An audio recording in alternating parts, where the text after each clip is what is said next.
நான் கம்ப்ளீட்டாக என்னுடைய சக்ஸஸ், ஃபெயிலியர், என்னெல்லாம் எனக்கு ஒர்க் ஆகும், என்னெல்லாம் எனக்கு ஒர்க் ஆகலை, என்னுடைய ஃபர்ஸ்ட் சேலரி எல்லாத்தையும் ட்ரான்ஸ்பரண்ட்டாக நான் ஷேர் பண்ணியிருக்கேன். வேணும்னா செக் பண்ணி பாருங்கள் சேனலில். ஸோ அந்த வரிசையில் இந்த வீடியோ ஹஸ்லர்ஸ் டைரி பிளேலிஸ்ட்டில் வரக்கூடிய second video, which is that this is episode 2 of Hustlers Diary, breaking point of procrastination. இங்கே இருக்கிற பிரச்சனை என்ன தெரியுமா? நம்ம யாருக்குமே நம்மளுக்குள்ளே இருக்கிற ப்ராப்ளம் என்ன அப்படின்றத பற்றி அதிகமாக யோசிக்கிறது இல்லை. ஸோ உங்களுக்குள்ளே என்னென்ன ப்ராப்ளம்ஸ் இருக்குது அப்படின்றத கண்டுபிடிச்சி ஒரு ஃபியூ லைன்ஸில் சொல்கிற மாதிரியோ எழுதுகிற மாதிரி இருந்தாலே இங்கே பாதி ஒர்க் முடிஞ்சிருச்சு. ஓகே, எல்லாத்துக்குமே இருக்கிற ஒரு பெரிய ப்ராப்ளம் என்னென்னா, ஈஸியாக நம்ம ஒரு கோலை செட் பண்ணிடுவோம், பட் அதை அட்டைன் பண்ணுறோமான்றது தான் இங்கே மேட்டர். 90% or 95% அதை அட்டைன் பண்ணுறதில்ல, இன்க்ளூடிங் மீ சம்டைம்ஸ். ஓகே, ஏன் அந்த கோலையும் அட்டைன் பண்ணல அப்படின்னு மாதிரி நிறைய பேர் யோசிக்க மாட்டாங்க. அப்படி யோசிச்சிங்கன்னா அதுக்கு எக்கச்சக்கமான கொஷின்ஸ், ஆன்சர்ஸ் வரும். என்கிட்ட மணி இல்லை, டைம் இல்லை, எனக்கு என்ன பண்ணணுன்னே தெரியல, எனக்கு கோல்ஸே கிடையாது, எங்கே ஆரம்பிக்கிறது, நான் ரொம்ப ஒர்க் பண்ணிட்டேன், எனக்கு டயர்டாக இருக்குது. ஸோ இந்த மாதிரி எக்கச்சக்கமான ரீசன்ஸ் கொடுக்க ஆரம்பிப்போம். பட் நானும் இந்த மாதிரி கொடுத்துட்டு இருந்தவன் தான் ஒரு பாஸ்ட் 4 years 3 years முன்னாடி. அதுக்கப்புறம் ராகுல் ஒரு வீடியோவில் சொன்னதுக்கப்புறம் கம்ப்ளீட்டாக மைண்ட் செட் சேஞ்ச் ஆச்சு. ஸோ இந்த இடத்துல உங்களுக்கும் அந்த மைண்ட் செட் ஷிஃப்ட் கிடைக்கும்னு நினைக்கிறேன். எப்போவுமே இந்த மாதிரி ரீசன்ஸ் அண்ட் ப்ராப்ளம்ஸ் எல்லாத்தையுமே சொல்லி முடித்த உடனே அந்த கம்ப்ளீட் ரெஸ்பான்சிபிலிட்டியும் நம்மளோட தான் எடுத்துக்கணும். இந்த ப்ராப்ளம் எல்லாமே என்னால் தான் க்ரியேட் ஆச்சு, இந்த கோல்ஸை அட்டைன் பண்ண முடியாததுக்கான ரீசன் கம்ப்ளீட்லி நான் மட்டும்தான் அப்படின்ற ரெஸ்பான்சிபிலிட்டியை நீங்கள் எடுத்துக்கணும். அது மாதிரி நான் எக்கச்சக்கமான டைம் அக்செப்ட் பண்ணியிருக்கேன். என்னுடைய கோல்ஸை ரீச் பண்ணாததுக்கு ஒரே ரீசன் நான் மட்டும்தான். ஸோ எப்போது நம்ம முன்னாடி சொன்ன மாதிரி நிறைய ரீசன்ஸ், கொஷின்ஸ், கம்ப்ளைண்ட் இதெல்லாத்தையும் கொடுக்க ஆரம்பிச்சிட்டோமோ அதுதான் ப்ரொகாஸ்டினேஷன். நம்ம அந்த ஒர்க்கை பண்ணாமலோ இல்லை ஒரு கோல்ஸை அட்டைன் பண்ணாமல் அதுக்கு வெறும் வாய் பேச்சா மட்டும் ஆன்சர் கொடுத்து நகர்றது. ஸோ நீங்கள் ப்ராப்ளமை கண்டு ஓடிட்டுருக்கீங்க. ஸோ அந்த மாதிரி இருக்கும்போது தான் ப்ரொகாஸ்டினேஷன் ஆரம்பிக்கிறது அண்ட் கோல்ஸ் எல்லாத்தையுமே அட்டைன் பண்ண முடியாமல் போகிறது. நான் ப்ரொகாஸ்டினேஷன் பண்ணிகிட்டு இருந்தேன்னு சொன்னேன் இல்லையா, அது எப்படி போயிட்டுருக்குன்னா, நான் மார்னிங் மோஸ்ட்லி 6:30 to 7 எந்திரிக்க பார்ப்பேன். So எந்திரிச்சிடுவேன்.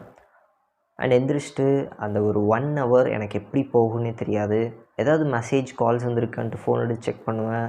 And YouTube videos, reels இப்படின்ற மாதிரி டைம் போயிடும். என்ன இன்றைக்கி பண்ணணுன்றது யோசிச்சுட்டே டைமும் போயிடும்.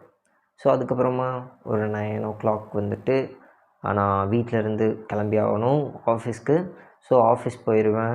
10 o'clock 10:10 ரீச் ஆகிடுவேன். அண்ட் சாலிடாக 8 hours ஆஃபீஸில் போயிடும். அண்ட் 6 o'clock எனக்கு ஆஃபீஸ் டைம் முடிஞ்சு நான் ஒரு 1.5 hours 2 hours கிட்ட ட்ராவல் பண்ணி வீட்டுக்கு வருவேன். வீட்டுக்கு வந்ததுக்கப்புறம் டயர்டாக இருக்கும், ஒரு டீ போட்டு குடிச்சிட்டு அண்ட் ஃபோனை பார்த்துட்டு இருப்பேன், செக் பண்ணுவேன். ஆஃபீஸில் கம்ப்ளீட்டாக ஃபோன் யூஸ் பண்ண மாட்டேன். ஸோ அந்த ஃபோன் யூஸ் பண்ணாததெல்லாம் வீட்டில் வந்து யூஸ் பண்ண ஆரம்பிச்சிடுவேன். ஒரு 1 hour 2 hour ஃபோன் யூஸ் பண்ணிட்டு என்னடா பண்ணுறது அப்படின்ட்டு யோசிக்க ஆரம்பிச்சிடுவேன், இவ்வளோ நேரம் இது பண்ணிட்டோம் அப்படின்ட்டு. அப்புறம் நைட் வரைக்கும் உட்காந்துட்டு சில டைம் ஒர்க் பண்ணுவேன், சில டைம் சாப்பிட்டு தூங்கிடுவேன். ஸோ இது மாதிரி ரிப்பீட்டடாக போயிட்டுருக்கும்போது நான் கண்டுபிடிச்சது தான் 4 to 5 hours சும்மா டைம் வேஸ்ட் பண்ணிகிட்ருக்கேன். என்ன பண்ணுறதுன்றதை யோசிச்சே அந்த டைமே போயிடுது. அந்தளவுக்கு ஒரு முட்டாள்தனமாக டைம் வேஸ்ட் பண்ணிட்டுருந்தேன். அது முட்டாள்தனம்னு சொல்ல முடியாது, ஏன்னா நான் அப்படி யோசிச்சதுனால தானே அந்த டைமை சேவ் பண்ணலான்றதையும் நான் யோசிக்கிறேன். ஸோ இங்கே எதுவுமே தப்போ கரெக்டோ அதெல்லாம் சொல்ல வரல. நம்ம டெய்லியும் அப்கிரேட் ஆகிட்டுருக்கோம், ஓகேவா? ஸோ இதுதான் என்னுடைய ப்ரொகாஸ்டினேஷனாக நான் பார்த்தது. அண்ட் இது என்னை ரொம்பவுமே அஃபெக்ட் பண்ணிடுச்சு. அண்ட் ஆல்சோ இந்த யூடியூப் கான்டென்ட் க்ரியேட் பண்ணுறவங்க எல்லாருமே வந்துட்டு அவங்களோட ரிசல்ட்ஸை ஷேர் பண்ணும்போது ஸோ இவ்வளோ பண்ணியிருக்கோம் அவ்வளோ அப்படின்ற மாதிரி ஒரு ஒரு ஒரு ஃபேக்கான ரிசல்ட்ஸோன்னு எனக்கு தோணும். ஏன்னா பேக்கெண்டில் இந்த மாதிரியான டேஸ் இருக்கும், வீக் மந்த் எல்லாமே இருக்கும், அதெல்லாம் ஷேர் பண்ணியிருக்க மாட்டாங்க. ஆனால் ஆடியன்ஸ்க்கு எப்படி இருக்குன்னா, ஓகே க்ரியேட்டர்ஸ்னால் கரெக்டாக பண்ணுவாங்க, இதெல்லாம் பண்ணிடுவாங்க அப்படின்ற மாதிரி இருக்கும். அப்படிலாம் எதுவுமே கிடையாது. இப்போ நான் என்னுடைய ட்ரான்ஸ்பரண்ட்டாக எல்லாத்தையும் சொல்கிறேன் இல்லையா, இது மாதிரி தான் இருக்கும். கேப்ஸ் இருக்கும், ப்ரொகாஸ்டினேஷன் இருக்கும், அதுக்கப்புறம் ஆக்ஷன் எடுப்போம், அதுக்கப்புறம் ஒர்க் ஸ்டார்ட் ஆகும், திருப்பியும் டவுன் வருவோம். இந்த மாதிரி ஒரு அப் அண்ட் டவுன்லேயே தான் இருக்கும். இதை தெளிவு பண்ணுறதுக்கு இந்த வீடியோ கண்டிப்பாக உங்களுக்கு புரிய வச்சுருக்கும். ஓகேவா? ஓகே, இப்படியெல்லாம் இருக்கும்போது தான் எனக்கு வந்துட்டு இந்த பிரேக்கிங் பாயிண்ட் வந்தது. ஸோ இவ்வளோ டைம் வேஸ்ட் பண்ணுறோம், இது எல்லாத்தையும் வேறு ஒரு இதில் இன்வெஸ்ட் பண்ணியே ஆகணுமே அப்படின்ற மாதிரி யோசிக்கும்போது தான் முன்னாடி சொன்னோம் இல்லையா, டைம் இல்லை, நான் ஒர்க் பண்ணிட்டேன், ரெஸ்ட் வேணும். ஸோ இதெல்லாம் இந்த கொஷின்லாம் நானும் கொடுக்க ஆரம்பித்தேன். அண்டு எனக்கு அது கம்ப்ளீட்டாக புரிஞ்சுது. இது எல்லாமே நீ தான் ஆனந்த் பண்ணி ஆகணும். நமக்கு டைம் போயிட்டே இருக்குது, அண்டு நாளும் போயிட்டே இருக்குது. இன்னும் கொஞ்ச நாளில் வந்துட்டு காலேஜ் ஓப்பன் ஆக போகுது, ஆக்ஷன் எடுத்தே ஆகணும் அப்படின்ற ஒரு மைண்ட் செட் சொல்ல ஆரம்பிச்சிருச்சு. எனக்கு பொதுவாக எல்லாத்துக்குமே ஒரு 2 மைண்ட் வாய்ஸ் ஓடிட்டுருக்கோம் இல்லையா, ஒரு ஐடியல் மைண்ட் வாய்ஸ், இன்னொரு ஒரு லேசி மைண்ட் வாய்ஸ். சில டைம் நம்ம இதை பண்ணணும் அப்படின்ற மாதிரி யோசிப்போம், அண்ட் இன்னொரு பக்கம் இப்போ ஏன் பண்ணிக்கிட்டு, ஸோ இன்னும் காலேஜ் திறக்கிற வரைக்கும் டைம் இருக்குது, நம்ம அப்போ பார்த்துக்கலாம் அப்படின்னு யோசிக்கும் போது ப்ரொகாஸ்டினேட் பண்ணிடுவோம். ஈஸியாக நம்ம மைண்டே நம்மளை டிஸ்ட்ராக்ட் பண்ணிடும். ஸோ அந்த மாதிரி உங்களுடைய ஃபஸ்ட்டு ஒரு வாய்ஸ் சொல்லு இல்லையா, அந்த வாய்ஸை கேட்க ஆரம்பிச்சிருங்க. நானே லேட்டாக தான் கேட்க ஆரம்பிக்கிறேன். ஸோ நீங்களும் இப்போ இருந்தே அந்த உங்களுடைய ஐடியல் மைண்ட் வாய்ஸை ஃபாலோ பண்ணுங்கள். ஸோ அது எல்லாத்தையுமே நான் பண்ணணும் அப்படின்னு யோசித்தோன்னே, ஸோ இதை நான் டாக்குமெண்ட்டும் பண்ணி ஆகணும். ஏன்னா எனக்கு இதெல்லாம் எப்படி யோசிக்கிறேன் பண்ணுறேனோ இதே மாதிரி தான் மோஸ்ட் ஆஃப் தி டீனேஜர்ஸ் இப்போது அவங்களோட கரண்ட் லைஃப்பில் ஸ்டக் ஆகிட்ருப்பீங்க அப்படின்னு தோணுச்சு.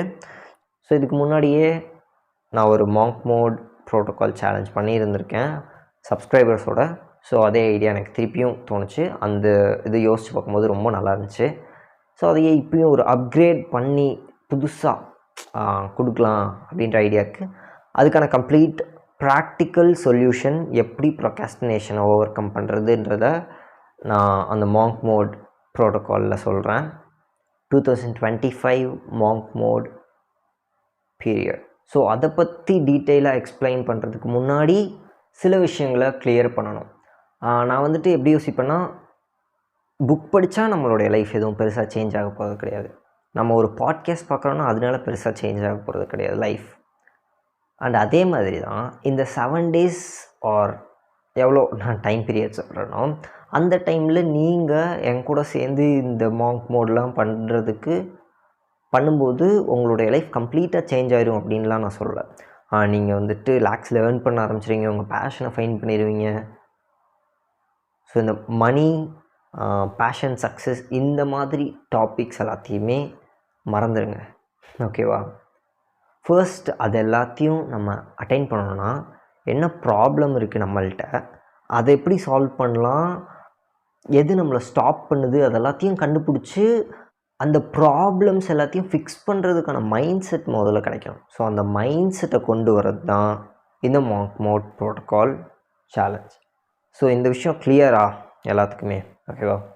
மைண்ட் செட்டை சேஞ்ச் பண்ணலைன்னா நம்மளால் எதையுமே சேஞ்ச் பண்ண முடியாது.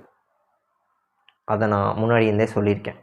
ஸோ உங்களுக்கும் ட்ரூலி நீங்கள் உங்களோட மைண்ட் செட்டை சேஞ்ச் பண்ணணும், இல்லை ஆல்ரெடி உங்களுக்கு ஒரு பயங்கரமான மைண்ட் செட் இருக்கலாம், இருந்தாலும் ஏதோ ஒரு இடத்துல கன்ஃபியூஷன், லேக் ஆகிற மாதிரி ஒரு ஃபீலிங், நெக்ஸ்ட்டு ஸ்டெப் என்ன வைக்கிறதுனே தெரியல அப்படின்லாம் யோசிச்சுட்ருக்கீங்க, ப்ரொகாஸ்டினேஷனாக இருக்குது, கோல்ஸ் அட்டைன் பண்ணணும்னு தோணுது ஆனால் அட்டைன் பண்ண மாட்டேங்கிறேன், இந்த மாதிரிலாம் என்ன கொஷின்ஸ் இருந்தாலும் ஓகே, நானும் அதே ஸ்டேட்டில் இருந்திருக்கேன், இப்பயும் அப்பப்போ இருப்பேன். அது எல்லாத்தையுமே கம்ப்ளீட்டாக சேஞ்ச் பண்ண போகிறது தான் நான் கொடுக்க போகிற solution. Completely free. And okay, இப்போது 2025 மாங்க் மோட் பீரியட் யாரெல்லாம் ஜாயின் பண்ண போகிறீங்க அப்படின்றது தெரியல. ஸோ அதை பற்றி நான் இப்போ எக்ஸ்பிளைன் பண்ணுறேன்.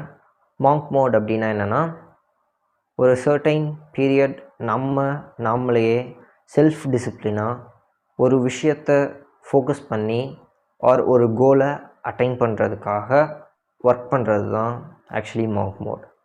அட் தி எண்ட் நீங்கள் அந்த கோலை அட்டைன் பண்ணலைனாலும் ஓகே, பட் உங்களுக்கு இந்த மாங்க் மோட் பீரியட் மூலமாக ஒரு மைண்ட் செட் ஷிஃப்ட் கிடைக்கும். And most of the people இங்கே மைண்ட் செட்டில் ப்ராப்ளம் கிடையாது. அச்சீவ் பண்ணணும், கோல்ஸ் இருக்குது, நான் அதை பண்ணிடுவேன் ப்ரோ, இது மாதிரி நிறைய பேர் சொல்லியிருக்காங்க. அவங்களுக்கு டிசையர் இருக்கும், பட் டிசர்வ் பண்ணுறதுக்கு என்ன ப்ராப்ளம் இருக்குன்றதை கண்டுபிடிக்க மாட்டாங்க. அதை எப்படி சால்வ் பண்ணுறதுன்னு தெரியாமல் இருக்கும். ஆக்ஷன்ஸ் எடுக்கிறதில் லேக் ஆவாங்க. ஸோ அந்த மாதிரி தான் மோஸ்ட்லி இருப்பீங்க. அந்த ப்ராக்டிக்கலாக என்னென்ன ஸ்டெப்ஸ் அப்படின்றது எல்லாத்தையும் முடிஞ்ச அளவுக்கு ஷேர் பண்ணுறேன், கவர் பண்ண பார்க்குறேன். இந்த மாங்க் மோட் சேலஞ்ச் வந்து ஒரு 7 days நம்ம ட்ரை பண்ணலாம். இன்ட்ரெஸ்டட் பீப்புள் வந்துட்டு கமெண்ட் பண்ணுங்கள். நான் அதுக்குள்ளே வந்துட்டு அதுக்காக ஒரு குரூப்பையும் ஆக்சுவலாக ரெடி பண்ணுறேன். அண்ட் இதெல்லாமே கம்ப்ளீட்டாக இப்போ வரைக்கும் இந்த வீடியோ எடுக்கிற வரைக்கும் ஐடியாவில் தான் நான் பேசிகிட்டு இருக்கேன். இன்னும் அந்த குரூப்புக்கான ஆக்ஷன் ஸ்டெப்போ எதுவுமே இன்னும் எடுக்கலை. ஸோ நீங்கள் எத்தனை பேர் சொல்கிறீங்க ஜாயின் பண்ணணும் அப்படின்னு நினைக்கிறீங்களோ சொல்லுங்கள். நான் டெஃபினெட்லி அது 10 பீப்புள்ஸாக இருந்தால் கூட ஓகே தான், நான் வந்துட்டு கனெக்ட் பண்ண ட்ரை பண்ணுறேன். ஓகேவா? நம்ம ஒரு 7 days டெய்லி எனக்கு தெரிஞ்ச விஷயங்கள், லெசன்ஸ், ப்ரொக்ராஸ்டினேஷனை அவாய்ட் பண்ணுறதுக்கு அண்ட் அந்த மைண்ட் செட்டை மாற்றுறதுக்கான விஷயங்கள் எல்லாத்தையுமே நான் ஷேர் பண்ணுறேன். அண்ட் எனக்கும் ரொம்ப பெருசாலாம் தெரியுமா, நீ வந்துட்டு அவ்வளோ எக்ஸ்பீரியன்ஸ்டா அப்படின்லாம் கேட்டால் அந்த மாதிரிலாம் கிடையாது. பட் எல்லாருக்கும் தெரிஞ்சிருக்கிறத விட கொஞ்சம் தெரிஞ்சிருக்கும். ஓகேவா? அந்த 7 days வந்துட்டு நம்ம ஜூம் மீட்டிங்கில் கனெக்ட் பண்ணுவோம். நான் அதுக்கான லிங்க் வந்துட்டு ஷேர் பண்ணுவேன். நான் ஒரு நாள் ஒரு விஷயத்தை பற்றி எக்ஸ்பிளைன் பண்ணுவேன். அந்த ஸ்டெப்புன்னு சொல்லுவாங்க இல்லையா, ஒரு ஸ்டெப்பாக எடுக்கணும் அப்படின்றத, அந்த ஸ்டெப் என்ன அப்படின்றதையே நான் ப்ராக்டிக்கலாக சொல்கிறேன். ஸோ இதெல்லாம் என்னோடய எக்ஸ்பீரியன்ஸ் மூலமாக கம்ப்ளீட்டாக நான் எங்கெங்கே இருந்தோ கற்றுக்கிட்ட விஷயத்தை எல்லாத்தையும் சேர்த்து தான் ஷேர் பண்ண போகிறேன். அண்ட் ஒன்ஸ் அகெயின் நான் சொல்கிறேன், இது மூலமாக உங்களோட கம்ப்ளீட் லைஃப் சேஞ்ச் ஆகுமானா அது எனக்கு தெரியாது. பட் உங்களுக்கு இருக்கிற கரண்ட் மைண்ட் செட்டை நிச்சயமாக அப்கிரேட் பண்ண முடியும். ஓகே, இந்த வீடியோ அவ்வளோதான். ஆக்சுவலி ஒரு ப்ரொக்ராஸ்டினேஷனை எப்படி சால்வ் பண்ணலான்ற ஒரு ரியல் டைம் சொல்யூஷனை ப்ராக்டிக்கலாக ஒரு லைவ் செஷன் மூலமாக கொடுக்கணும் அப்படின்றது தான் நினச்சேன். இந்த வீடியோ ஹஸ்லர்ஸ் டைரி அப்படின்ற ப்ளேலிஸ்ட்டில் இருக்கும். ஸோ என்னுடைய ப்ரொக்ராஸ்டினேஷன் ஸ்டோரியும் நான் வந்துட்டு இந்த வீடியோவில் ஆட் பண்ணியிருக்கேன். ப்ரொக்ராஸ்டினேஷனோட பிரேக்கிங் ஸ்டேஜுக்கு போய் அதுக்கப்புறம் நம்ம ஃபுல்லாக சேஞ்ச் பண்ண போகிறதும் எப்படி அப்படின்றதுக்கான ஒரு சொல்யூஷனையும் கொடுத்துருக்கேன்.